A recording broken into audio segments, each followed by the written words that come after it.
This is an island surrounded by water, big water, ocean water. Trust me, I'm like a smart person. I'm very consistent. I'm a very stable genius. I have the best words. Tolerizing. I know words. Mike Pounds. I hope they now go and take a look at the oranges of the investigation. But there's no better word than stupid. Anonymous, really anonymous. I'm very highly educated. One of the wettest we've ever seen from the standpoint of water. Had the best words. God bless the United States.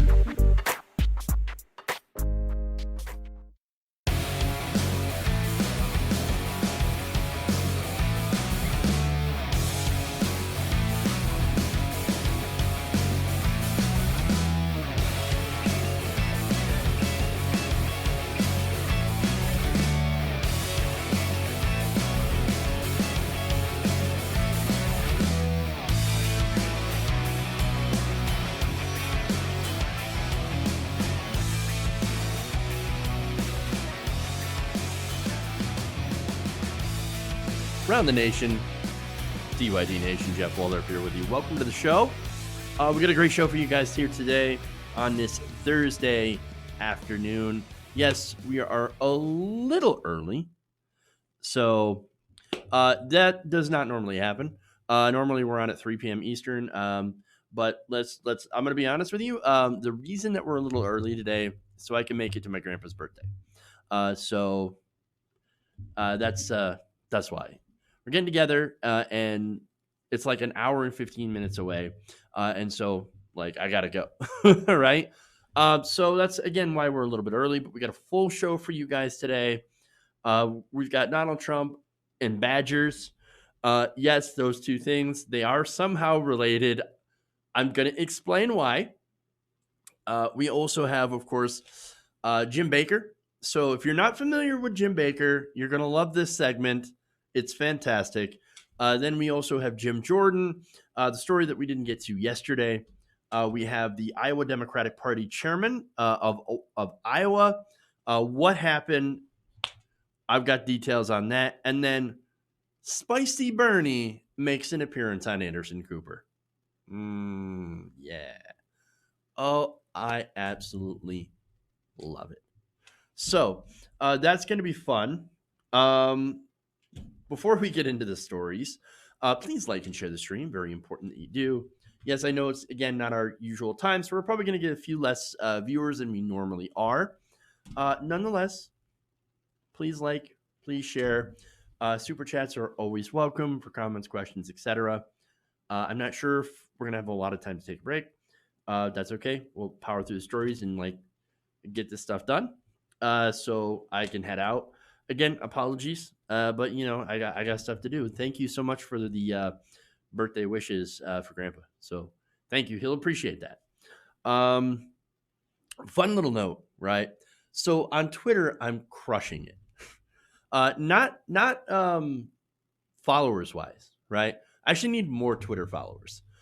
So I tweet out at Jeff's Politics, right? And I'm gotten to a little bit of a thing with Max Boot. So Max Boot. So he's a writer, opinion columnist for the New York Times. And every time he writes an article, it's absolutely ridiculous. And so, basically what I did is I responded because he's been writing, this guy is somebody who was a Republican, right? So now he's coming into the Democratic Party and he's like, you guys better nominate anybody but Bernie Sanders. No, get out of here. You are a Republican. You're a conservative. Why are you telling us who we should nominate? That doesn't make any sense. Why should we listen to somebody who championed the Iraq War? Why? Look at Joe Biden. He also championed the Iraq War. And you know what? He's in last place. did terrible in New Hampshire and Iowa. And he's probably not going to do great in South Carolina. And so what are you doing? You're literally going to tell us that we shouldn't nominate Bernie Sanders. No, F off. We're not at all interested in your opinion. And so, what I do is I do the snarky tweets, right? So I do a quote tweet. And where I said that Bernie Sanders got the coveted Max Boot non-endorsement endorsement. You know why? It's because anything that Max Boot says, usually the opposite is correct. And so, that's actually great. Oh, wow. Powerful elites writing for the New York Times hate Bernie Sanders. Wonderful. Wonderful. Love it. Thank you for your endorsement. Oh, by the way, we got the endorsement from James Carville, too, that I'm going to show you later on. But, apparently he wasn't really happy about that. He was melting down earlier about the mean Bernie bros that didn't like his article. But see, that's the theme, though. That's what's going on. Is that now, and I'll get into this tomorrow too, because it's an important story. It's a developing story. But the union story that we did yesterday, the Nevada Culinary Union. So there's a reason they put out the flyers, so that when they're criticized for those flyers being against Medicare for All, basically lying to their rank and file, they can come out and say, and the media will regurgitate this. And it's the most ridiculous thing. But they'll be like, oh my God, did you see those mean Bernie bros? They're so terrible. I can't believe they're attacking these hardworking members of the union. No, we're not attacking members of the union. We're actually trying to help them get health care. I don't know if you know this, but if you lose your job, or if you, try to go on strike, or your, employer decides we're going to switch your health insurance up to a different provider, then you're going to lose your good health care. But with Medicare for All, that doesn't happen. But I think that there are these, and again, there are all sorts of connections between the bosses of the Culinary Union and the DNC. You've got Harry Reid's one of the big ones. You get that John Ralston guy. He's that supposed reporter who incorrectly, falsely reported, basically, i.e. lied to everyone about chair throwing going on in the Nevada Caucus. So look, there's all sorts of fuckery going on here. And excuse my language. When it comes to the Nevada caucuses, it's going to be an absolute mess. And so everybody prepare for it, because the establishment is getting ready for it. And they've already launched preemptive strikes against Bernie Sanders and, by the way, against all of us. And so this was the first volley. Mean Bernie bros. But you know what? I'm a Bernie bro. Why not? Right? Okay, I'm everything that you say. I'm toxic. I'm a Bernie bro. All right, what are you going to do about it? Okay, great. But you know what you're doing when you go after Bernie, when you call people Bernie bros? You also erase our brothers and sisters of color. That's what you're doing when you go with that attack. But hey, you want to go after me for being the stereotypical Bernie bro? Go ahead. I will just tweet a picture of a pig shitting on their own balls. Have fun with that. Because you're not going to affect me. You're not going to get to me. And you're not going to stop my support of a candidate that's actually going to make your life better and everybody's lives better. So, and you know what? Come at me, Max Boot. Go ahead. I'm ready for you. Max Bootlicker. That's what I call him. All right, anyway.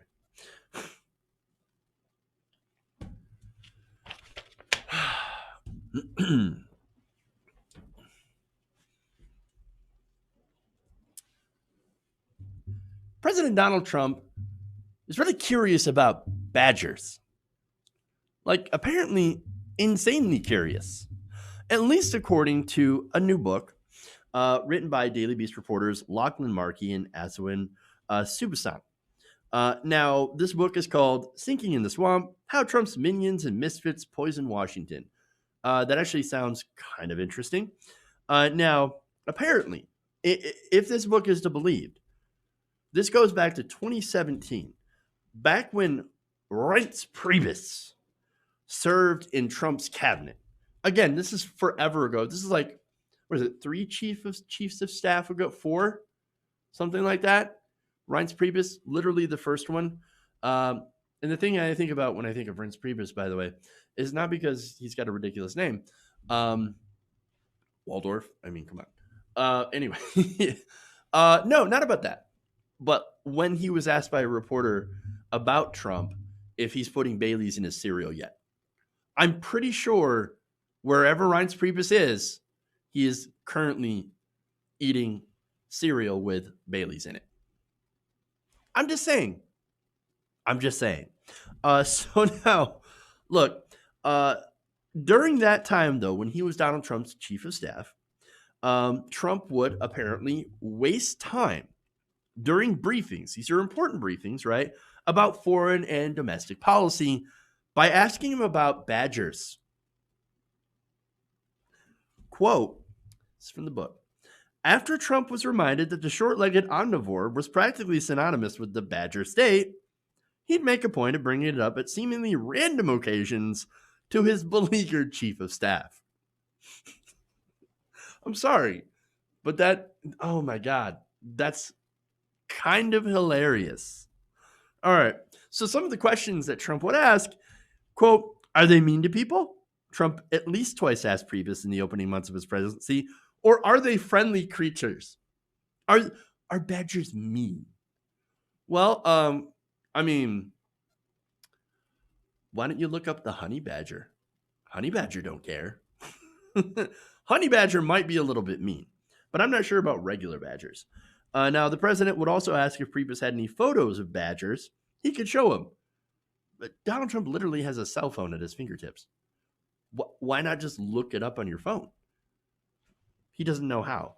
And by the way, the best question here is, how do badgers work? What? Hey, Reince Priebus, are badgers friendly? How do they work? Effing badgers, how do they work? Oh my God, seriously? More. He wanted Reince, resident White House badger historian, apparently, this again, another excerpt from the book, to explain to him Wisconsin's obsession with the animal, how the little critters function and behave, what kind of food they like, and how aggressive or deadly they could be when presented with perceived existential threats. Trump also wanted to know if the badger had personality or if it was boring. You know, boring badgers, right? You don't want that. And what kind of damage could a badger do if to a person with its flashy, sharp claws? You know what? Even if he's messing around, this actually is probably the most intellectual curiosity the president has ever shown, ever, about anything. I mean, it would have been nice. It would have been nice had he actually been this curious about foreign policy. You know, for example, North Korea, right? But no, when he goes into North Korea, he says, I know everything that there is to know. I don't need to know anymore. I don't need you to explain North Korea. I'm going to come in. I'm going to know Kim Jong-un within like 3 seconds of knowing him. I'm going to know exactly. But no, he's going to ask about badgers because, you know, child, baby. It's amazing. Now, another excerpt here. An obviously enthralled president would stare at Priebus as the aide struggled for sufficiently placating answers, as in he doesn't actually know how to respond, all while gently trying to veer the conversation back to whether we were going to do a troop surge in Afghanistan or undo the ACA, which would have the effect of taking millions of people's insurance away. Because like badgers, more important, way more important. No, you know what this sounds like? Bored child, right? So you're trying to get this kid, and again, not to insult children, right? But it's almost like dealing with a child, right? That's just bored.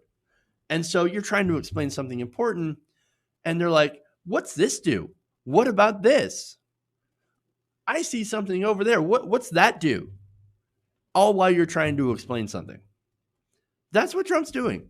He's literally so bored with foreign policy and actual important presidential stuff that he's just like shifting the conversation to irrelevant things. Sorry, Badgers.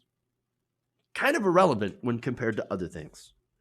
And this is Priebus is basically trying to direct him like, Donnie, okay, Donnie, look, I understand that you like the Badgers, but we need to talk about foreign policy, okay?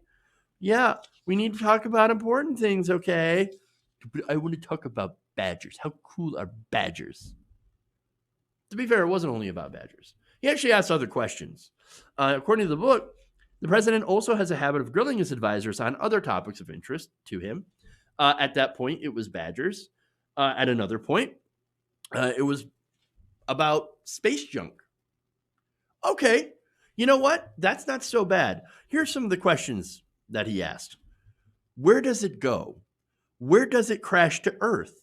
What exactly is up there circling the globe? Who or what is creating all this space garbage?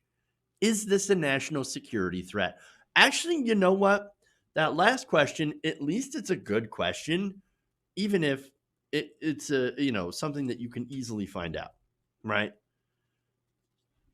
So look, these are decent questions if you're a sixth grader, but still decent questions, right? At least they're somewhat smart. At least they're somewhat related to something important because there is an issue with space junk, right?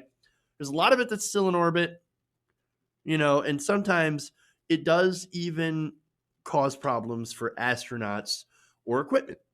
And so, look, that's important, right? And it's more relevant policy-wise than asking about Badgers. Just because you're from the Badger state. Sorry, Badgers. Well, no matter how you look at it, though, I think it's obvious that this is childlike behavior. Not the behavior of a fully functional 70-plus-year-old. And you know what it makes me think? He's losing his mind. He's just losing his mind. It feels like we're in the middle of watching a president and his brain deteriorate in real time.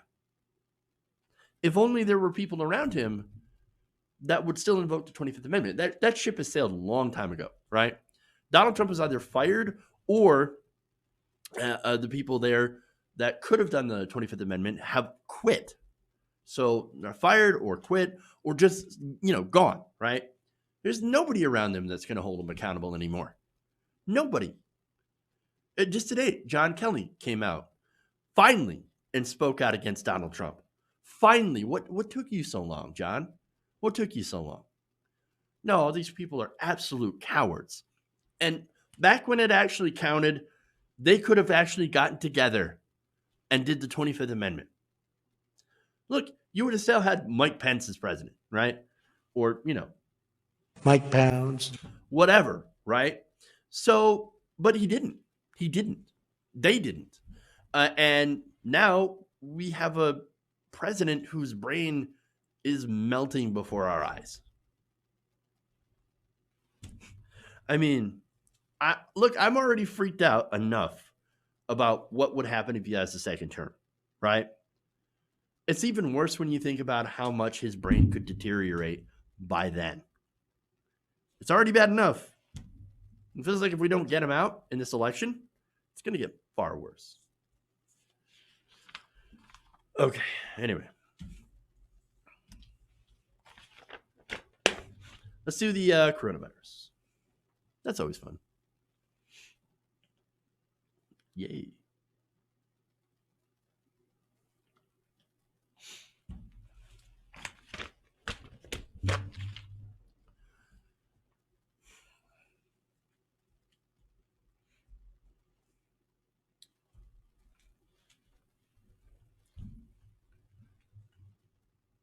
right-wing televangelist Jim Bakker is urging his followers to drink silver in order to fight coronavirus. Take a look. This influenza that is now circling the globe, you're saying that silver solution would be effective. Well, let's say it hasn't been tested on this strain of the coronavirus, but it's been tested on other strains of the coronavirus and has been able to eliminate it within 12 hours. Yeah. Totally eliminate it, kills it, and deactivates it. Yeah. And then it boosts your immune system, so then you can support the recovery, because when you kill the virus, then the immune system comes into action to clear it out. So you want a vibrant immune system as well as an ability to deactivate these viruses. That's so good. I'm sorry. That's so good. That's Tammy Faye Bakker at the end, right? The way that she says that, I got to put that on the soundboard. But, dude, really? Not bleach. That was last time. But silver. Silver. Okay, here's what silver does. Not kill coronavirus. There's no evidence at all that ingesting colloidal silver will kill, or as she says, deactivate the virus. In fact, you have actual scientists, right, and actual health experts that say, quote, scientific evidence doesn't support the use of colloidal silver dietary supplements for any disease or condition. I mean, look, there it is, right? Now, what's interesting, if you actually do a little research, right, you'll find out that, yes, while it has there's no evidence to support, like I said, that colloidal silver can actually help with any disease or condition, or in this case, a virus, right? But it can treat burns and prevent conjunctivitis. So there is a little bit of evidence that show that it can be useful in certain instances, right? However, and by the way, conjunctivitis in infants, but there is no legally marketed prescription or over-the-counter drugs containing colloidal silver that are taken by mouth. So, unlike this bleach segment, by the way, that I talked about earlier this month, where you had actual QAnon followers telling other followers to drink bleach in order to stop coronavirus, at least this time it won't actually kill you if you take colloidal silver. It will, however, in large enough quantities, turn you a different color. I'm not kidding. There is a condition called argyria, and it turns your skin grayish blue if you ingest too much of this stuff. Now, the condition generally not dangerous, however, it is permanent. So, there's that. Have fun with your colloidal silver, but at least it's not as stupid as drinking bleach. But still, fairly stupid. Now, here's the thing about Jim Bakker. Look, if you're not familiar with him, he's a right-wing grifter, right? He's been making a lot of his money off of, and this is after he got out of prison, by the way. He's been making a lot of his money off selling prep food boxes or food buckets, right? On his show. He sells these food buckets for the end of the world, right?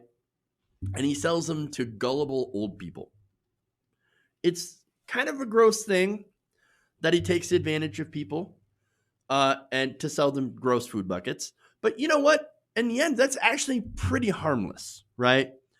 This, not quite the same thing. It is a little bit harmful because, not because of the silver itself, but if you suspect that you may have coronavirus, don't take colloidal silver. Go to the hospital. Go to the hospital. I know healthcare in this country is only really good for the rich or accessible, right? But in this case, if you have coronavirus, it's literal life and death. Plus, if you don't get it treated, you not only run the risk of dying, but there's a chance that you could pass it on to others. Don't drink bleach. Don't drink colloidal silver.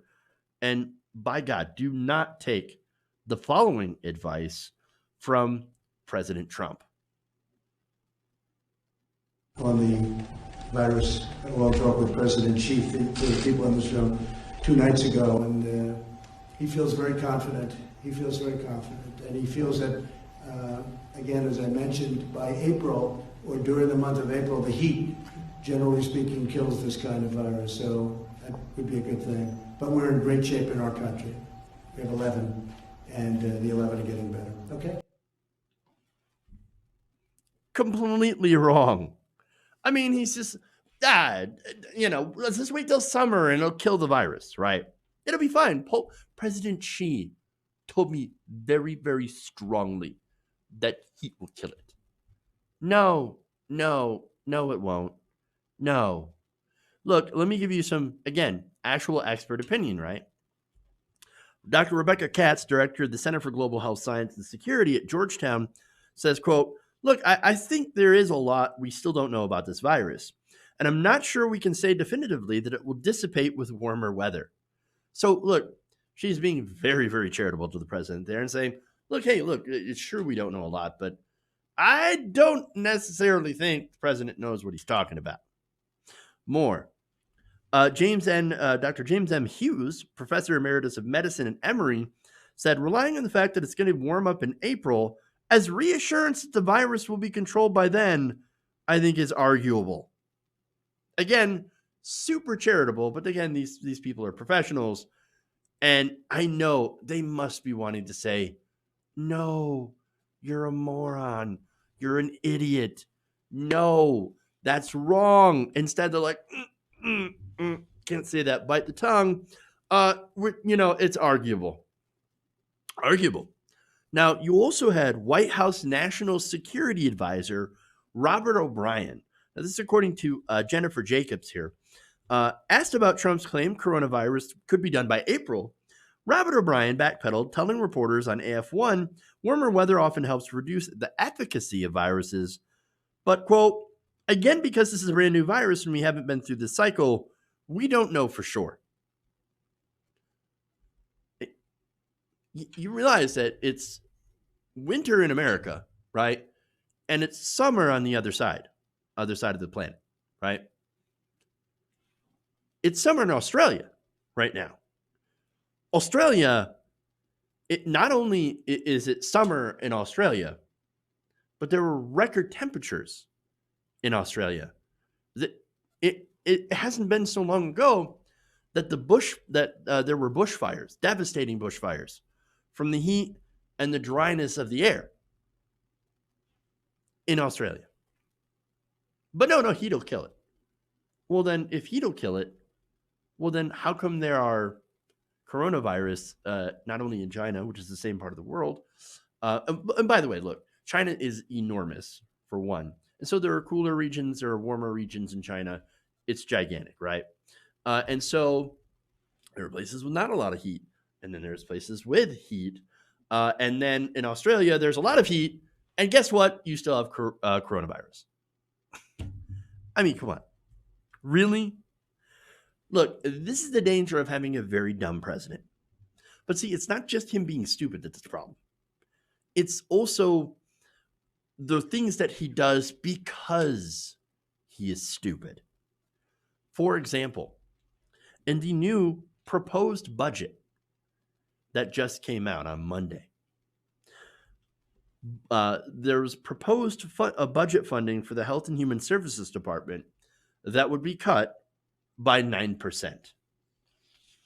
Because, who needs that, right? Who needs that anyway? Health and Human Services. Not us anyway. Now, not only that, but Trump proposed that we cut the National Institute of Health by an additional 12%. But hey, let's not worry about that because we've got colloidal silver. Jim Bakker will back us up. Ridiculous. Absolutely ridiculous. All right. My God, man.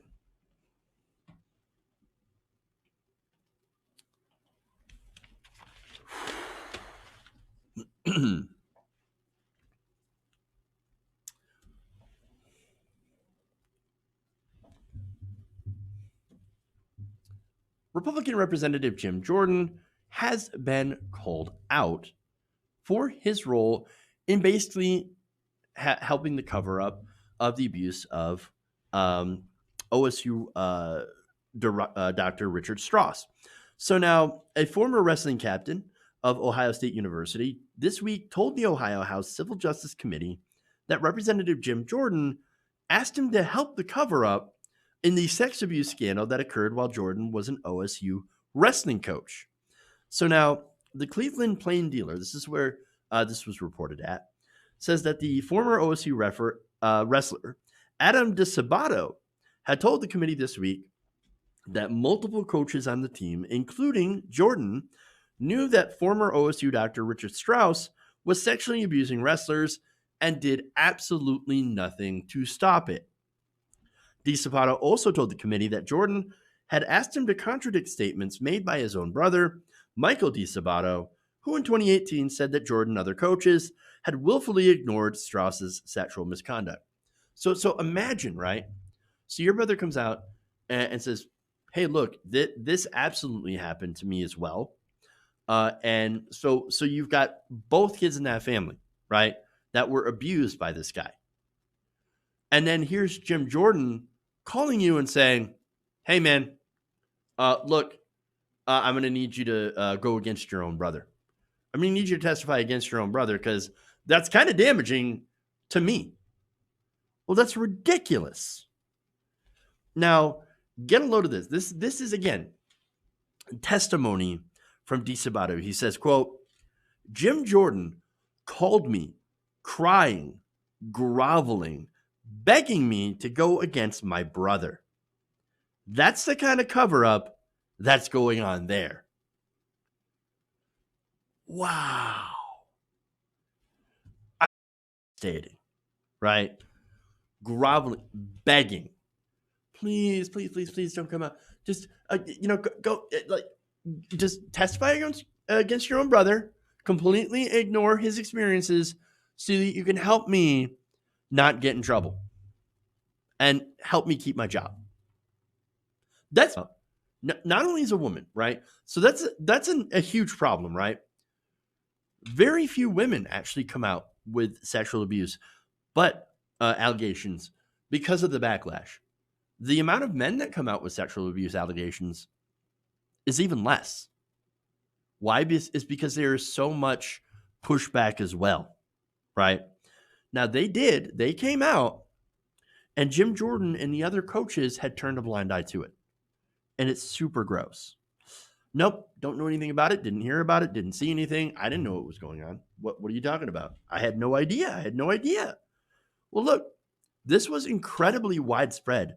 In total, so far, 350 men had come out forward with allegations against Strauss. And there is a significant portion of them point the finger at the coaches for ignoring it. Absolutely ignoring it. And that, I mean, again, super, super gross. And he was there, by the way, Jordan, from 1987 to 1995. While this abuse was taking place, you don't think that you would notice anything going on? Really? The sexual abuse, the sexual harassment? Come on, you're deluding yourself. Especially doing it for so long, these people tend to get a little bit brazen, right? And make it pretty easy for themselves to be caught in the act. I mean, to go and hide this, right? And to save his own ass and to participate in a cover-up, that really shows you exactly who Jim Jordan is. Now, you have Ian Fury here. This is a Jim Jordan spokesperson, right? So now he basically came out after this and said, complete and total lie. Total lie. Congressman Jordan never heard or saw any abuse. And if he would have dealt with it. Really? Well, I don't believe it. I mean, he did. I guess in his own way, he did try to deal with it by allegedly protecting himself and assisting in a cover-up. Allegedly, of course. In response to Jordan's statement during a hearing, DeSabato fired back, called him a liar, and said, quote, "He's throwing us under the bus. All of us. He's a coward." And that, of course, is, look, if Jim Jordan actually did do all this stuff, that's disastrous. Allowing this Strauss guy to sexually abuse these young men.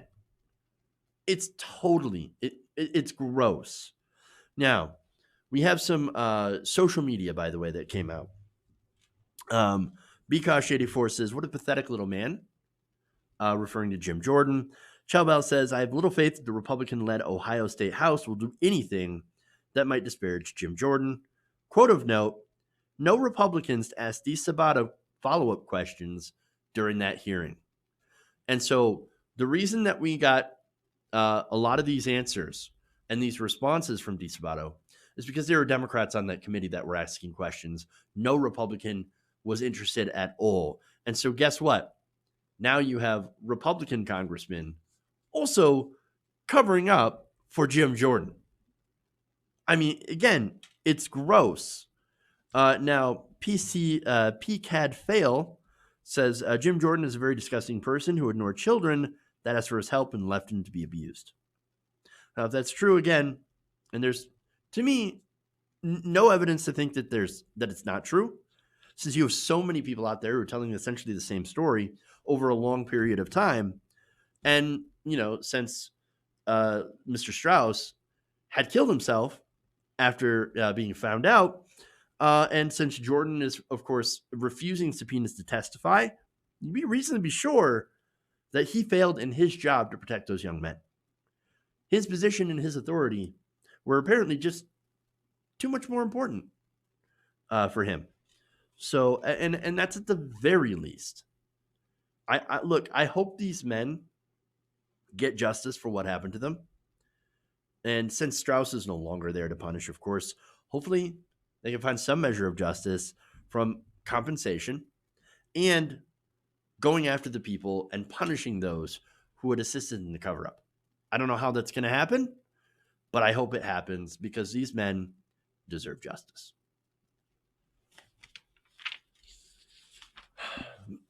Coro points out something important here in the chat, by the way. This is girls and boys face the same stigma about sexual abuse to refrain from reporting. There's no excuse for the assholes who just let it keep happening. Oh, totally agree with you, Coro. Totally. James Watson points out that the Kavanaugh situation was so depressing, it proved that it's not just my local police who couldn't care less about rape charges. Yep. No, these are great comments, and thank you for weighing in the chat. We of course do this show together. All right, man. Let's see. Coro asks also, why do you think men don't speak out? Well, I mean, again, there's a myriad of reasons that people generally do not speak out. And I think you guys have talked about this and covered it. Yet Mr. Elder points out, a woman who gets raped, she is blamed for it, and the guy who did it walks free. That's also true. And so, look, it's really difficult, super difficult topic. And I want justice for everybody. And so, I think most of you, or of all of you, feel the same way. All right, anyway.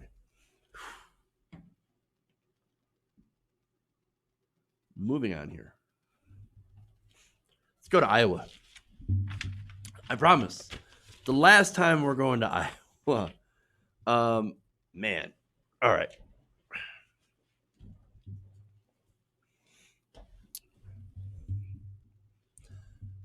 Following the absolute debacle that was the Iowa caucus, the chairman of the Iowa Democratic Party has resigned his position. Now, in a letter to the party's state central committee obtained by Bloomberg News, and by the way, Bloomberg, of course, is backed by and created by Mayor Bloomberg, who is a candidate in this race. So that, of course, has to be pointed out. Look, in this letter, Troy Price who was the Iowa State Democratic Party chair, had apologized for what happened with the caucus results and said that he, quote, bore the responsibility for any failures on behalf of the Iowa Democratic Party. So now what happened? Well, for one, we had gigantic delays. It was about a week until we found most of the results. Not only that, but there were errors, inconsistencies in results. Candidates being awarded delegates that they had not earned. An app that completely failed. Trump trolls somehow getting access to the phone number used by caucus chairs to call in the results. It was, by all accounts, a complete and utter shit show. It was a disaster. Now, there were huge problems aside from the app. Now, with the count, for example, where the IDV put up results didn't match what the caucus chairs were reporting. That was revealed on Twitter. So now the only reason that we got to see those results, by the way, is because there were people that prepared for this, that prepared for some sort of DNC truth. These are people that were, by the way, the DNC has basically nothing to do with this. It was the IDP, the Iowa Democratic Party, that actually does this caucus, so that you don't get confused about who is mainly to blame here. The caucus chairs made sure to take pictures of all of their ballots to make sure that they matched up with the official results. They did not. And so that was one of the discrepancies that was pointed out on social media. Now, that led, of course, the AP, all these different issues combined, led the AP and other news organizations to avoid calling the race for anyone, despite the fact that Pete Buttigieg was taking a literal victory lap. Now, it also led to scrutiny of a company behind the app that had failed, which was appropriately named Shadow. Shadow, of course, had billionaire donors backing from Pete Buttigieg donors, one of them being Seth Klarman, who, again, as a big Buttigieg backer, billionaire donor, gave a lot of money to Buttigieg, but also gave money to this app or to the developer of this app. Not only that, but you also had the Buttigieg and the Biden campaign that had paid this company through contracts. And so, I'm not saying that they gave money to the app so the app would fail. No, I'm just saying that, look, they had contracted this company that created the app in order to do work for them. And now, again, you could say, look, it's a 100% conspiracy. But wait, Joe Biden also contracted that same company. So I don't think it has anything to do with that because Joe Biden finished in last, fifth. So, but anyway, look, these are all sorts of problems, right? Not only that, but it was started and supported by Clinton staffers. Also really important, right?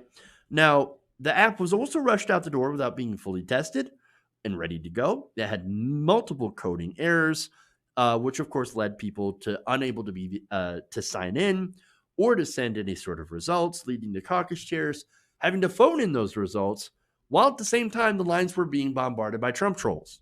How did they get the number? I have no idea. Again, all of this together is a complete and it was a complete and utter disaster, right? Complete incompetence. Who made these decisions? Well, a lot of the blame you can lay squarely on the shoulders of Troy Price. Now, Price himself, for his role, has gotten a lot of scrutiny on his past record as well, which could be considered by many as evidence of bias, not in favor of, but against certain candidates. Price is a veteran Iowa political operative who was Hillary Clinton's 2016 Iowa political director, so working directly in the Clinton campaign. Now, interestingly enough, Price had gotten a lot of heat from Clinton supporters back in 2016 as it pertains to the caucus system. And you know what? I actually agree with their complaints. Caucuses are generally undemocratic because they actually involve or require a very long commitment time. So look, everybody that's complaining about caucuses, and you have people that are in the Hillary Clinton camp that complain about caucuses, and you have people in the Bernie camp that also complain about caucuses. And you know why? It's because caucuses are bad. They're terrible. And the reason is, of course, is that not everybody can be involved. Not only that, but the rules are confusing, as we've seen in Iowa. It excludes working people because not everybody has all day to spend at a caucus site. And so, again, all those evident, examples of it being undemocratic and all those arguments are absolutely true. And so the Hillary Clinton supporters and the Bernie supporters both got together and said, yes, caucuses are terrible. We actually need to do something better. Now, Price and the IDP, in the lead up to this, they made some changes, right? Now, one of their ideas was satellite caucuses. Now, they didn't get rid of the caucus, which they should have, and replace it with a primary. I would rather have a primary system in place, right? But their idea was a satellite caucus. Now, what's ironic about this, right, is that a satellite caucus is something where they try to include more people who are off-site, who are in different places at different times, whenever there's enough people to get together, right, to report a caucus. Well, it's supposed to make the system more democratic. And what happened? The satellite caucuses actually were favored in this race towards Bernie Sanders. He actually performed the best in the satellite caucus. According to the New York Times, in the final preference vote in all the satellite caucuses, Bernie Sanders crushed Buttigieg by a staggering 47-7%. Awesome. Now, here's the issue, right? He did so well in the satellite caucuses. Well, how come Pete Buttigieg has more delegates at the end? That's because nobody knew how to count them. There weren't clear rules on how much weight to give them, how many delegates to give from the satellite caucuses. And if they were basically weighted the same when it came to delegate counts, well, then Bernie Sanders would have absolutely crushed Buttigieg in delegates. And it would have clearly 100% won the state and had been awarded more delegates. Now, Bernie Sanders did win the state. He won by 2,500 votes, the popular vote. But somehow Buttigieg gets 2 more delegates. So again, that leads to the, hey, wait a minute, this seems really, really off and really wrong. And I do agree with that. Now, it's kind of funny that the very thing designed to make the process more democratic, and it was, but it's still not as good of a primary, ended up favoring Bernie Sanders, and yet somehow nobody knew how the process worked. I'm not saying conspiracy. I'm just saying the way that this was done, the sheer amount of incompetence, coincidences, as well as people with connections to party insiders making money, sure makes it easy to make into a conspiracy, and that's not a good thing. And so, yeah, I think that Price was likely asked to step down by everyone else involved. Now, the thing is, getting rid of one guy is not going to solve any of the problems with the Iowa caucus. There has to be some sort of substantial systemic reform. But with only one person leaving and the rest of everybody involved still in place, save for the former head of the IDP, well, I doubt we're going to see any sort of reform, at least for right now. And that's a problem. Okay.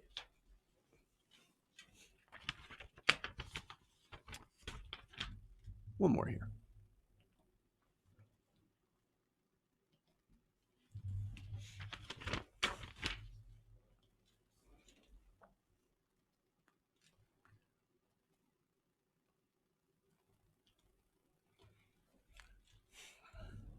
Cult Fighter says, one person, one vote works for me. Agreed. I do agree. 100%. And the EC Actus Magus says, I agree with that as well. The Electoral College, super undemocratic. All right. It appears that Bernie Sanders has had enough of Democratic strategist James Carville.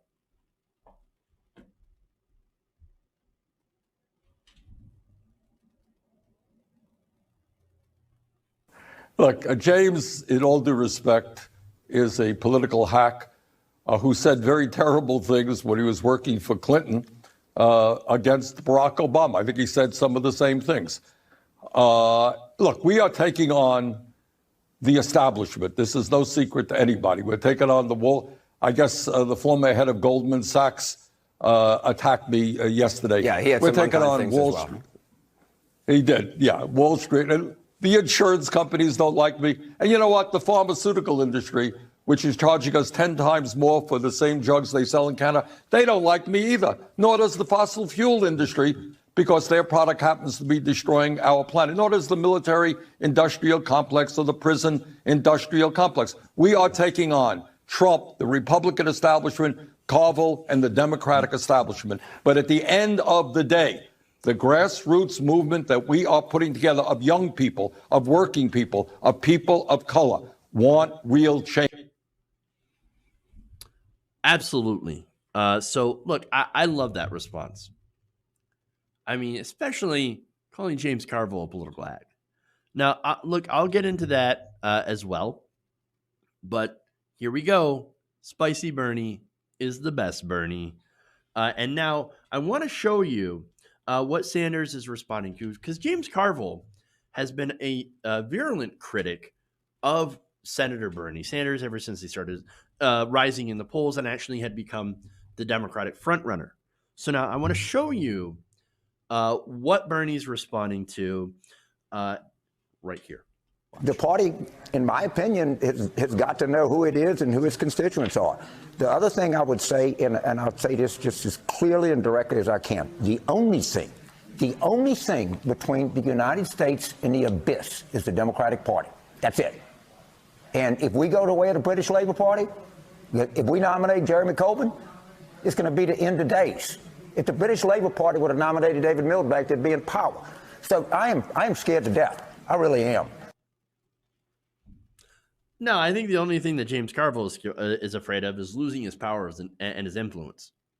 I mean, look, at no part during Trump's presidency did people like Carville ever actually lose anything, right? No, what bothers them the most about Trump is lack of decorum, right? Oh, is that he's rude online? Okay, but like, here's the thing. You actually benefited from Donald Trump's tax cuts. Now, you might disagree with them, and I totally disagree with them, but I disagree with a lot with everything that he does. But I also disagree with the establishment because they don't do anything to actually fight back against Trumpism. And that's the problem here.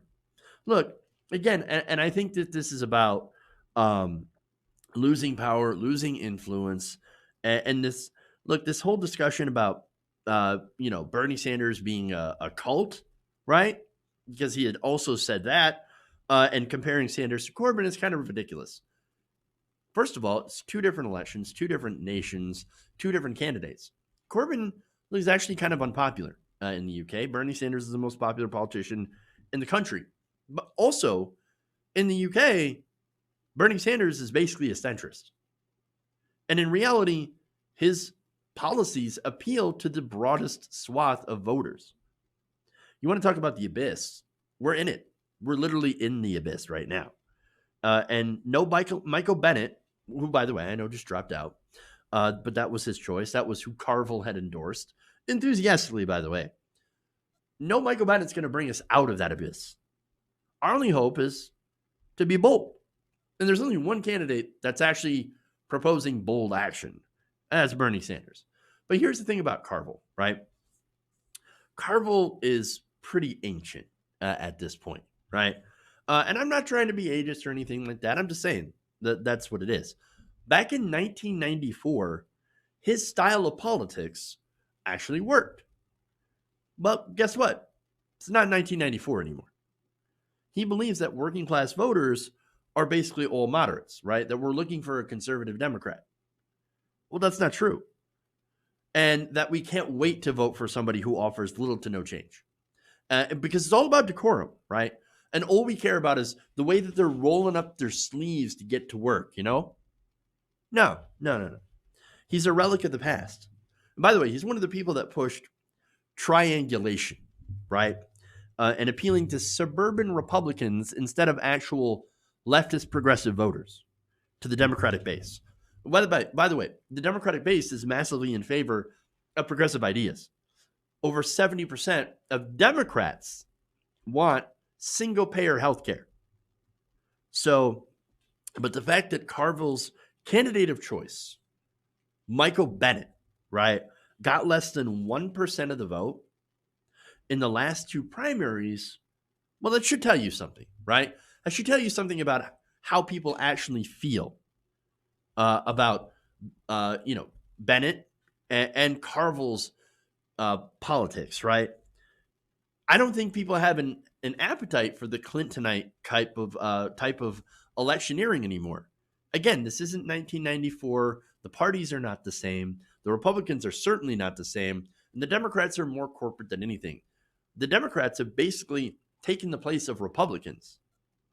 And the Republicans have gone insane. They have gone off a cliff. What Bernie Sanders, and one of the reasons that Bernie Sanders appeals to so many people is that he's trying to drag everybody off the edge. Bring the left back to the left with FDR-style New Deal type policies that we see very, very effective in Denmark and in other places, all around the world. In fact, we're the only country that doesn't have universal health care. That's insanity, right? But James Carville's like, oh no, those people who support single-payer healthcare, cultists. Oh, you're all just cultists. Unrealistic. No. What's unrealistic is perpetuating this system that doesn't work, that allows 45,000 people a year to die because they can't afford healthcare. They can't afford their medicines. They can't afford to go to a doctor. That's insanity. No, that's the cult of for-profit health insurance. That is the cult of centrism. And that's what it is. That's what that is. And they are clinging to their centrist so much, so hard in the face of change that it's almost like they're a parody of themselves at this point. They want to continue the status quo. And that in itself, I think, is culty behavior. When you try so hard to preserve the system that has made you wealthy and powerful and influential at the expense of everyone else. So it is pretty hilarious that this guy thinks he's got the finger on the pulse of the Democratic Party when it seems like that's the furthest thing from the truth. Okay. That's all I got for you guys today. Thank you for going around the nation with me today. Please like and share the stream. Let's see, no super chats, but thank you for joining me this early. I know it's, again, not our usual time, but I appreciate it anyway. Tomorrow, we will be back at our normal time, 3 p.m. Eastern, so tune in then. Please like and share the clips if you haven't already. And if you like what we do, well, look, we need your help more than anything, more than any time we've ever needed your help before. We are just getting absolutely hammered by YouTube algorithm changes and that are making it almost impossible for us to be able to afford to do this. So patreon.com/TYTNation, become a channel member, do anything you can, merchandise, all of that stuff helps to keep this channel afloat. So we can't do this show without you. Thank you guys. Love you. And remember, change begins with you. Good night, nation. See you guys tomorrow.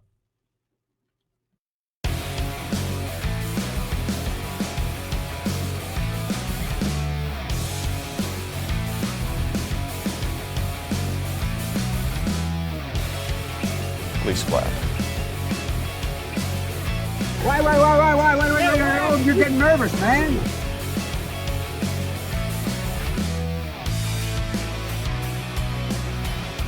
Mike Pounds.